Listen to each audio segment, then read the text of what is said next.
frères et sœurs dans le Seigneur, bonjour, je suis Carlos Rekandé pour 5 minutes avec Jésus-Christ.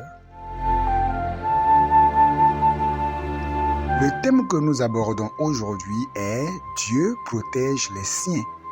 Dieu protège les siens.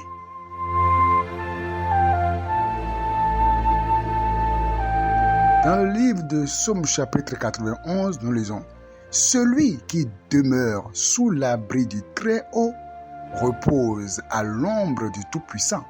Je dis à l'Éternel, mon refuge et ma forteresse, mon Dieu en qui je me confie, car c'est lui qui te délivre du filet de l'oiseleur, de la peste et de ses ravages. Il te couvrira de ses plumes et tu trouveras un refuge sous ses ailes.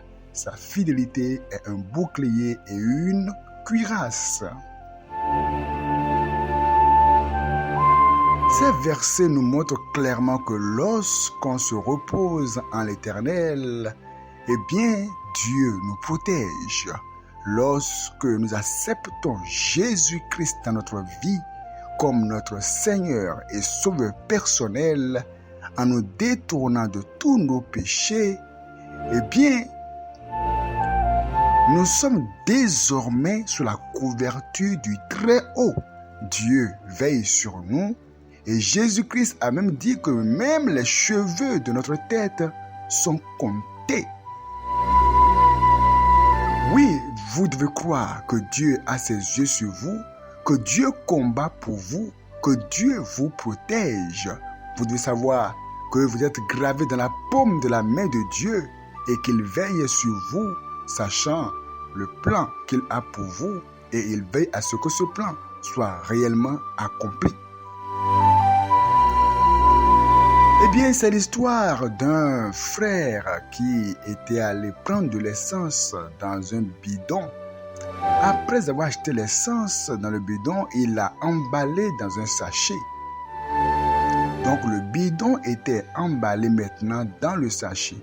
Notre frère, ne voulant pas venir à la maison directement, a donc remis le colis à quelqu'un d'envoyer ça à sa femme à la maison. Vous n'êtes pas sans savoir que l'essence est un liquide inflammable. Ce dernier envoie donc l'emballage à la femme de notre frère, lui remet l'emballage tout simplement, mais n'a pas précisé à la sœur que c'était de l'essence qui s'y trouvait. Cette dernière prit donc l'essence et la déposa, elle prit donc le bidon et déposa le bidon près de la cuisinière.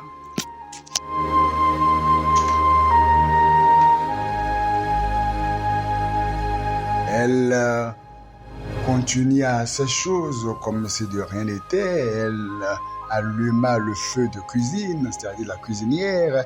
Elle prépara à manger alors que l'essence était tout simplement à côté. Notre frère qui était en train de vaquer à ses occupations, soudainement s'est demandé, mais est-ce que ma femme sait que c'est l'essence qui est dans le bidon?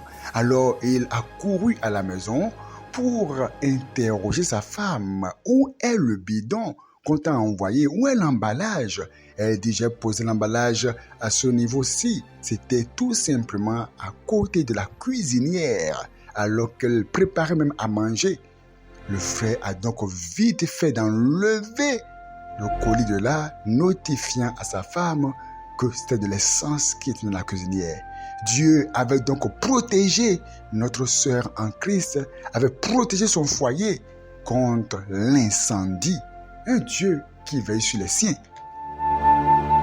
Il y a un autre frère comme ça qui avait senti une odeur bizarre dans sa maison, dans toute la maison, à la cuisine, comme dans la chambre à coucher, il ne comprenait pas.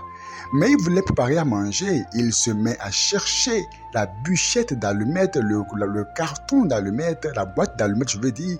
Mais il ne trouva point la boîte d'allumettes. Il chercha à être fatigué. Il chercha jusqu'à être fatigué. Et là, il se dit, mais quelle est cette odeur qui a envahi la maison? Je ne comprends pas. Mais il se rapproche donc de son gaz et il se comprend que le gaz était ouvert. Le gaz était ouvert. Et ce n'est qu'après qu'il a fermé le gaz qu'il trouva la boîte d'allumettes qu'il cherchait depuis. Dieu l'a donc empêché de trouver la boîte d'allumettes là parce que s'il allumait cela, la maison allait prendre feu. Dieu veille sur les siens. Dieu veille sur les siens. Certes, on doit faire attention à la négligence, mais sachez une chose, Dieu veille sur vous. Ayez confiance en Dieu. Continuez à obéir à Dieu. Continuez à prier. Continuez à craindre Dieu et Dieu sera toujours avec vous. Dieu veille sur les siens. Que Dieu vous bénisse.